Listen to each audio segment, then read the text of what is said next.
You're listening to The Dead Prussian, a podcast about war and warfare.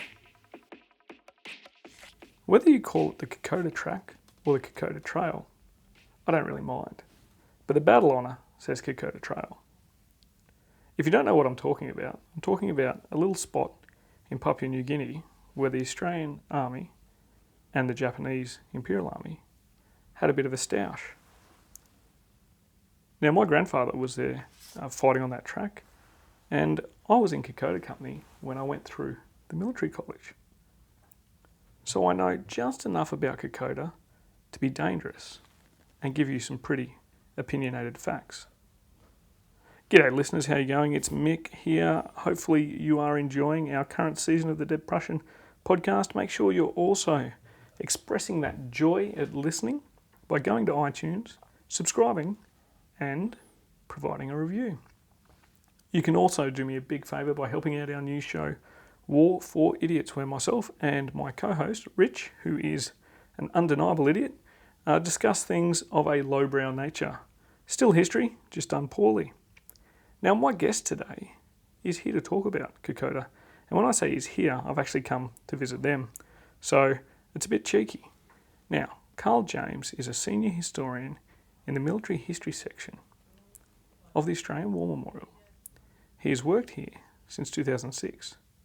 He's a graduate of the University of Wollongong, and for my international listeners, that is a place. He is specialised in Australia's involvement in the Second World War. Karl has written several book chapters and articles. They're all on different aspects of Australia during the Second World War, mainly concentrating on the Desert War, specifically the Siege of Tobruk in 1941, another topic we should cover on the show, but also the Pacific War. As well as editing Kokoda, which is the book we're going to discuss today, his other works include The Hard Slog, Australians in the Bougainville Campaign 1944-45, and Double Diamonds, Australian Commandos in the Pacific War 1941-1945. He's recently had a chapter published called Rise and Fall, Lieutenant General Sir Sidney Rowell, in Craig Stockings and John Connor's The Shadow Men, the leaders who shaped the Australian Army from the Veldt to Vietnam. He's currently curating an exhibition on the history of Australia's Special Operations Forces from the Second World War through to Afghanistan. This exhibition will be open at the Australian War Memorial from mid-October and will be on display for a year. So, please get to the War Memorial and check that out from October onwards. Now, he is, most importantly for the show, the go-to guy on Kokoda, which is why today we've gone to him about Kokoda. Karl, thanks for coming on the show. Oh, thanks for having me, Mick. I am a long-time listener, and it's great to transition from hearing the podcast to being on the podcast. It's fantastic, and I know I'm going to be with some great company. Well, for the majority of our listeners out there, it's important to know that it's just as good to be on the podcast as it is to listen. So I won't get to interview all of you, but some of the lucky ones do get to come on and experience the joy. I was hoping for a free T-shirt, but...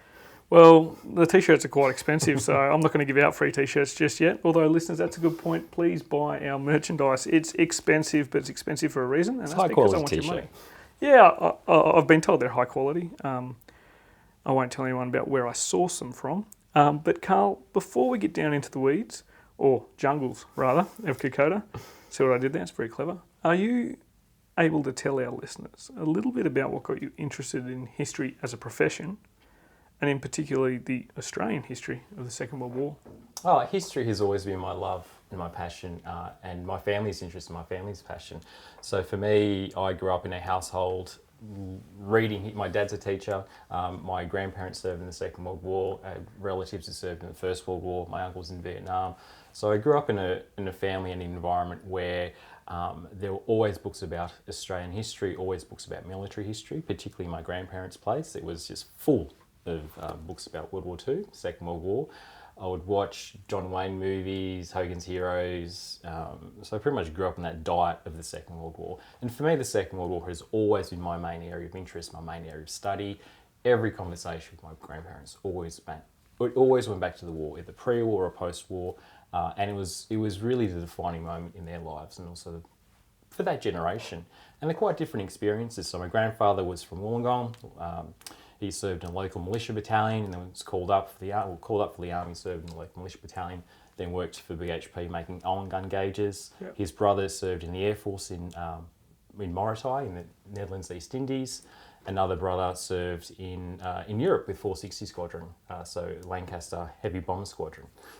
Then on my mum's side of the family, they were Scottish. So granddad was a shipwright in Port Glasgow, later on worked in Gibraltar, and my nana served in the British Army, and she was there, and she used to talk about, on D-Day, for example, talking about how the sky was full of aircraft going from UK over to France, and the attack of the V1s and the V2s. So I very much grew up in this household of, an extended household talking about the Second World War, and I was very fortunate in that I was able to pursue my interest in military history through university. And more formal studying. For me, in many ways, just trying to understand what was this event, how did it become so important, how did it affect people, and why is the war the defining moment in their lives, but also the 20th century. So I started off with personal interest. That was my first hook into thinking about military history. But then over time, particularly at universities, it became much more than just learning about the individuals. It's like, well, what do these things matter? What does it mean? What's the great significance? In Australia, our historiography, we do a great job about talking about individuals. So people like Bill Gamage, who wrote The Broken Years, talking about soldiers in the First World War, or Peter Brune, who wrote a very good book about oral histories about diggers in the Second World War, particularly at Kokoda. Great individual experiences, but we're not really good about talking about the big picture. What does it matter? What does it mean? So a lot of my work at university with a PhD, and even here at the War Memorial, focuses on what is the individual experience, and then what does that mean? The so what question, the so what factor. And that's something which Australian historians in general, but also military historians, don't always do quite well. It's I suppose it comes down to what people are used to listening to, and it's easy to valorise a individual. It's a lot harder to grasp a strategic context. I know strategic contexts are often hard for me to grasp.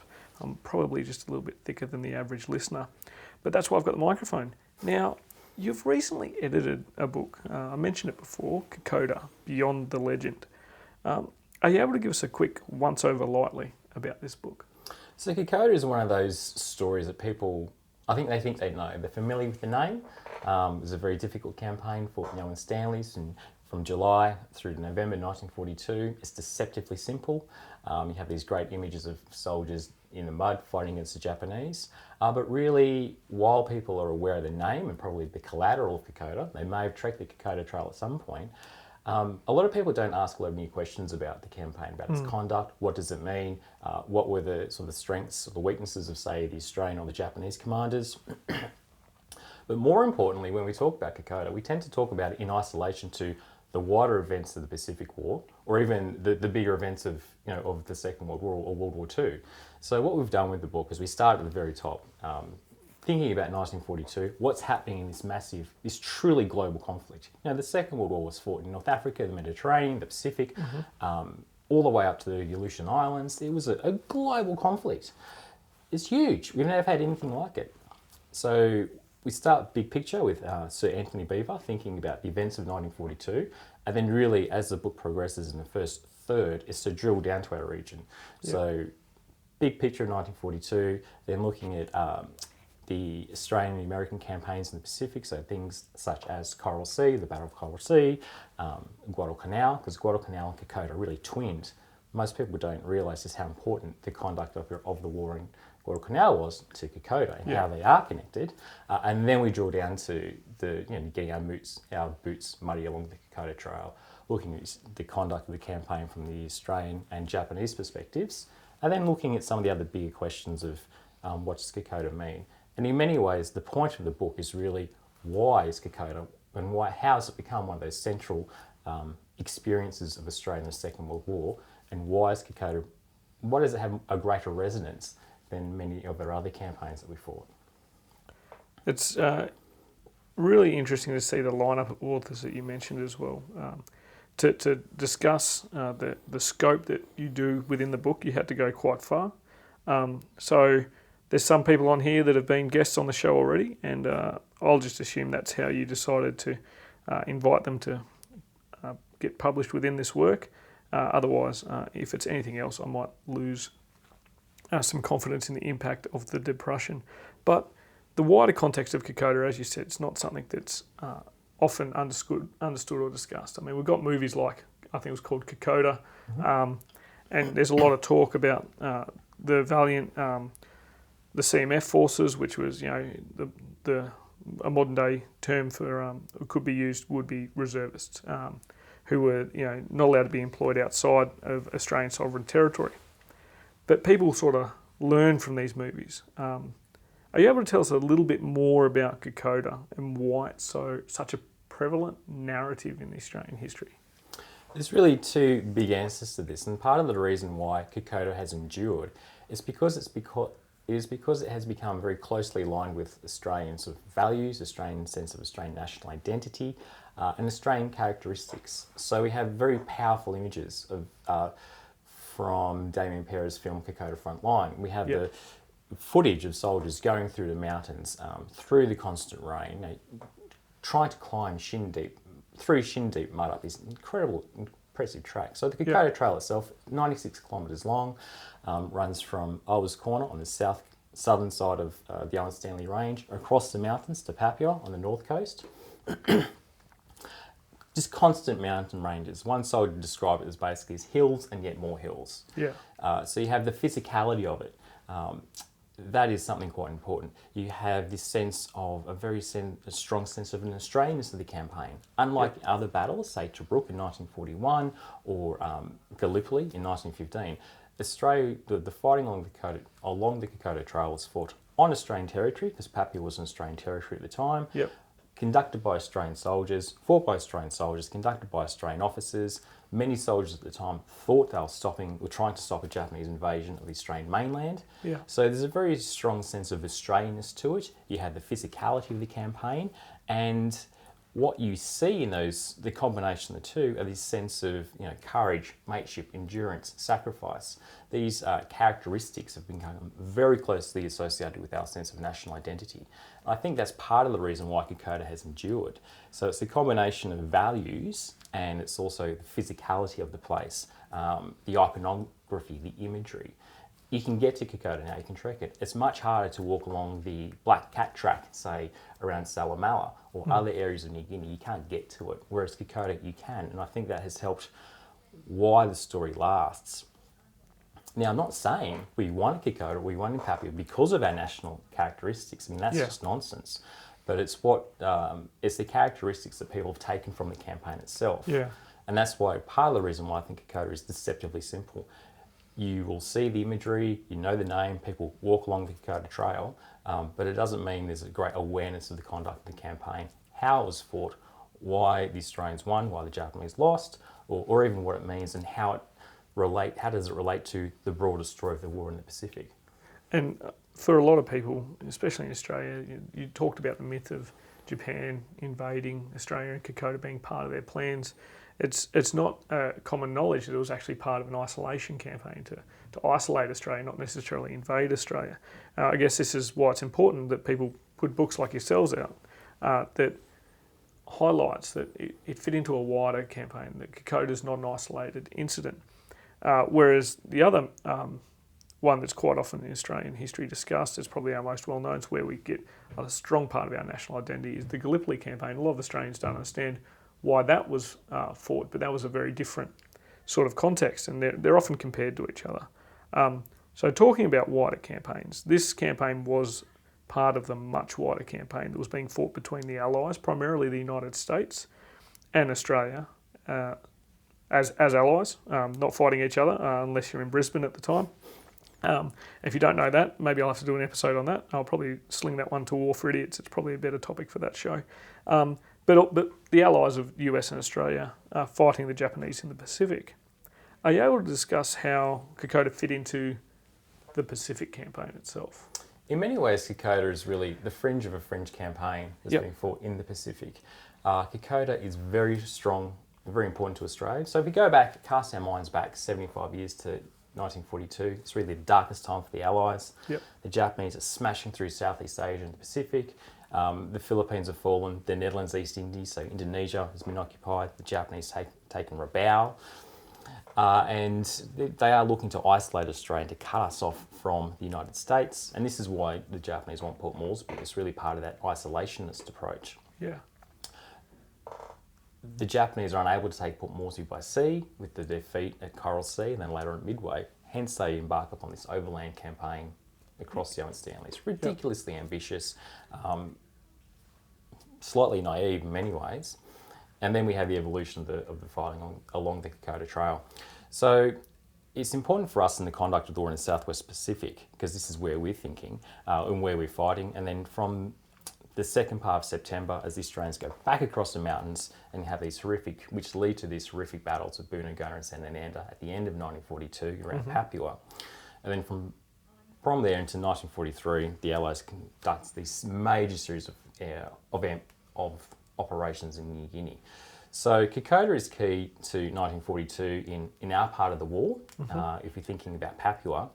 And it's a very good stepping stone or a jumping off point for 1943 in the eventual Allies offensive campaign, which we'll get at the end of 1943 into 1944. And at one point when Douglas MacArthur was being very generous to the Australians, he did say that the subsequent victories that we had from 43 to 45 onwards really laid the basis in 42 at Kokoda as well as at Milne Bay. So it's key to us in how we understand our part of the war and our contribution to the war in the Southwest Pacific area. But the real, probably not the turning points, but the theatre that was much more decisive was in the Central Pacific. It was with the US Navy and US Marine Corps. They're the ones who are fighting largely on the ground as well as in the sea and the air around the Solomon Islands. Guadalcanal is quite key from a Japanese point of view in the Southern Pacific. And it's really the reverses that the Japanese are suffering on Guadalcanal from August 42 to the back end of for the rest of the year. That's why the Japanese soldiers along the Kokoda Trail, so General Horry's South Seas Force, they're ordered to fall back. So the fighting on Guadalcanal is going very bad for the Japanese. The Japanese commanders realised that Guadalcanal is actually key. And so they tell Horry to come back across the mountains, consolidate around Boonagona and Sanananda, and then later on they'll be able to pursue another campaign. Horry does that, takes the Japanese forces back across the mountains. The Australians pursue them, really rather than push the Japanese back. The Australians pursue the Japanese back across, and then you have this sort of it eventuates with the bloody fighting, the beachhead battles. So that's how Kokoda and Guadalcanal are connected. But from a Japanese point of view, Kokoda is really just a fringe, as is much of the fighting in Papua. Yes, they've taken some losses, but in the following year, in early 1943, the Japanese will make another counterattack at Wau from New Guinea. So it's a reverse, but it's not really key. Whereas the fighting on Guadalcanal, which goes on until early 1943, that helps push, further isolates Rabaul, and then elsewhere in the Central Pacific, we have the US Navy smashing straight across, and you have those horrific battles at places such as Palelu, Tarawa, which will eventually end with Okinawa and Iwo Jima. So that's where the decisive theatre against the Japanese is really being fought. And also keep in mind too, the bulk of the Japanese army is always in China. So the US Navy arguably defeats the Japanese Navy in the Central Pacific. The Japanese army is bogged down in China and then Manchuria. And then what's kind of left in Burma, and Burma is a massive theatre, and then you have the Southwest Pacific area, and then there's New Guinea, and then there's Papua, and then there's Australia. And it's worth pointing out to our listeners that the Pacific theatre for the Japanese was one theatre, whereas personality issues, and if you want to understand how important personalities are when it comes to military plans, look at how the US and the Allies divided up the Pacific theatre based purely on personalities such as MacArthur. King was at the Joint Chiefs of Staff, I think, for the Navy at the time. He didn't like MacArthur. And we've also got, there was also Southern Pacific, although once Guadalcanal was over, they pretty much just had to help out with MacArthur from memory. Is there clarify too? Well, in no way am I diminishing the efforts of the Australian soldiers, airmen and sailors who participate in this campaign. But I think it's very easy for us to be a little bit parochial. Yeah. You know, we need to talk about Australian stories. We have to tell that to ourselves and put that in. But we also need to be, I think, put the Australian story into a wider context of the war. So, you know, Kokoda and Pappy was very important for Australia, but just in that, the bigger picture, we don't want to lose. I think we lose focus sometimes because we become too insular and just talking about the Australian contribution and not connecting it with the Americans. And we had a really good example of that in May when we were talking about the 75th anniversary of the Battle of the Coral Sea. Yeah. Much of the press, much of the public debate and public activity looking at Coral Sea was really talking about the Australian-American alliance and taking part in this key battle. Now that certainly existed.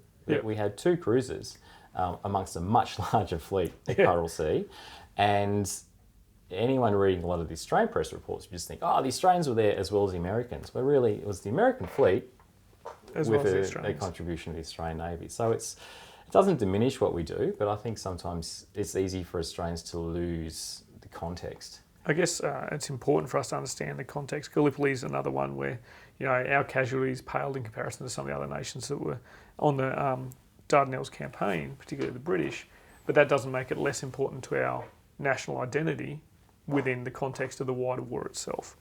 And talking about Kokoda, I encourage people to look at the New Guinea campaign for Australia that continued up until 1945 to clear out. You've written on Bougainville. That's important for Australians to understand that our soldiers were conducting pretty much a clearance of sovereign territory to remove a foreign invader.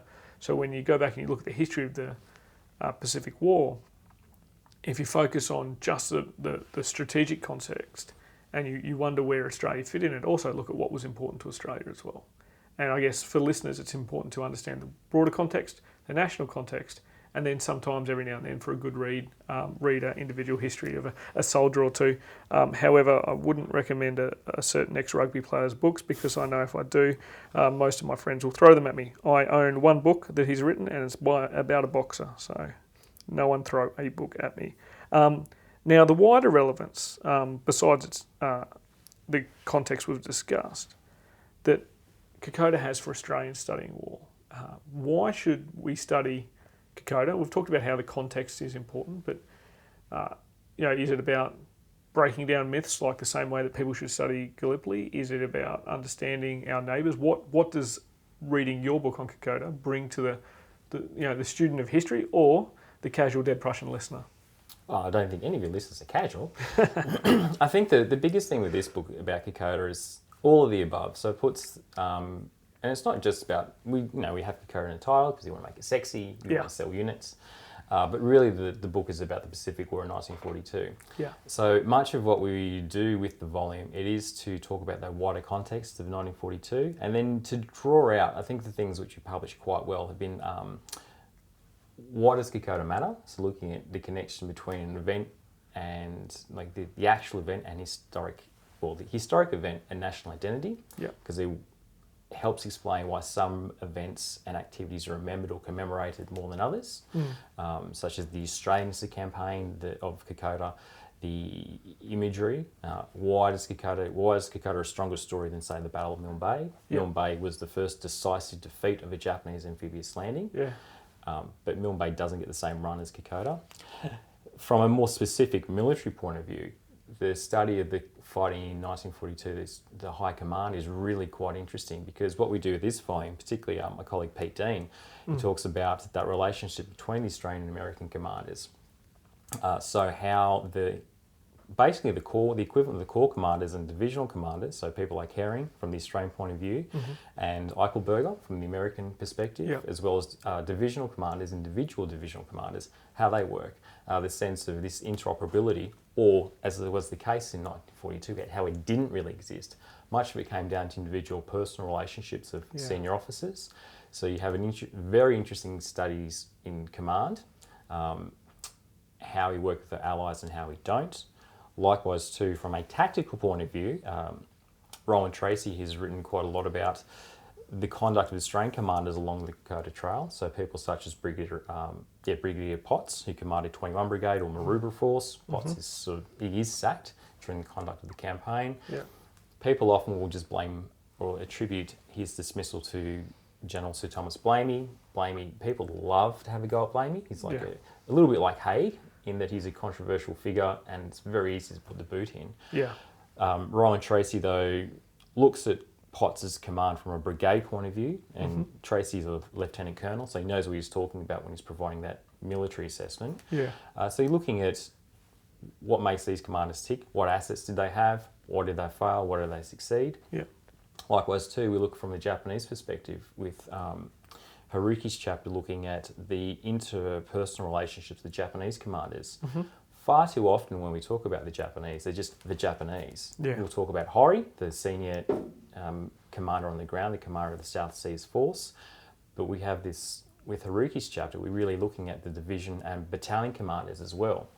So we tried to get the whole real range of perspectives of the Australians, the Americans, and the Japanese, getting these three armies together who were all fighting in Papua during 1942 and using, and we're not just looking at them through the lens of just an Australian perspective, but the Americans as well as the Japanese to provide, what's on the other side of the hill? What are the Japanese doing in response to the Australian soldiers? What are the Americans thinking? And then in the second part of the book, once you start to get into the beachhead battles, how do they work together? How do they not work together? So it's really all about asking new questions and new perspectives. And I think that's why studies of, say, Kokoda and even the wider Pacific War is still relevant, particularly to today's army, given that we are likely to be engaging in the Pacific Rim for whatever happens. There's still the environment, we're still Australia, we'll still be working very closely with our larger allies, particularly the United States. And there's a lot of historic lessons that I think it's still valid to today and to today's army and today's military. Yeah, it's the same region. It's often the same friends, and hopefully not the same opponents. Hopefully no opponents. I'd prefer to go to some of these places on a holiday actually, but it's interesting that it's almost applied military history for the student. They look at it and they can learn from it and understand some of the modern context. Yeah, I think that's why strong history works when it has that modern application. Yeah. Look, we love Karl von Clausewitz. I read about Wellington on Christmas, but there's a sense of, it's 200 years from Waterloo to today. There's 100 years from Gallipoli to today. Yeah. What's the point? Do we study just because it's interesting? It is. Yeah. But I think for it to have a wider application and to capture people's imaginations, it has to have this sense of why does it matter?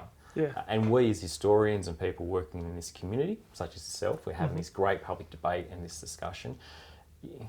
Why does it matter? The so what factor, I always come back to the so what factor. That's why I think it needs to matter. We need to make those lessons.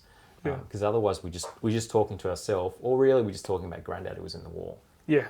And the so what factor is something I think the military listeners will be very keen to listen to, because they don't do anything unless it has a so what. So what do we do on the show? Well, Karl, we ask every guest one question at the end of their time on the show. And it relates to our mission on the show to define war in as many ways as possible, like Big Karl, not this Karl, a different Karl, the dead Prussian himself. And this is about continuing the conversation about war, because as my listeners know, it is one of the most important things that occurs within human civilization, and it is one of the most destructive things that occurs within human civilization. We need to talk about it to make sure that we understand it as much as possible when making decisions about it. That's my preaching done. So, Karl, my first guest named after the dead Prussian himself. I'm not sure you were named directly after Karl, but we'll run with it. Everyone gets to finish the sentence war is. So I ask you to finish the sentence. War is. I hate this question. I love listening to other people's answers to this question, but I think it's a hard one to come up with an answer. As an observer, and certainly as a student of war, I still think that Sherman's war is all hell is still applicable for all conflicts as it was for the US Civil War. But I would suggest that really war and the decision to go to war and to conduct warlike operations and warlike activities is really the gravest undertaking the Western liberal democracy can conduct, because it will put your soldiers into a space where there is moral ambiguity.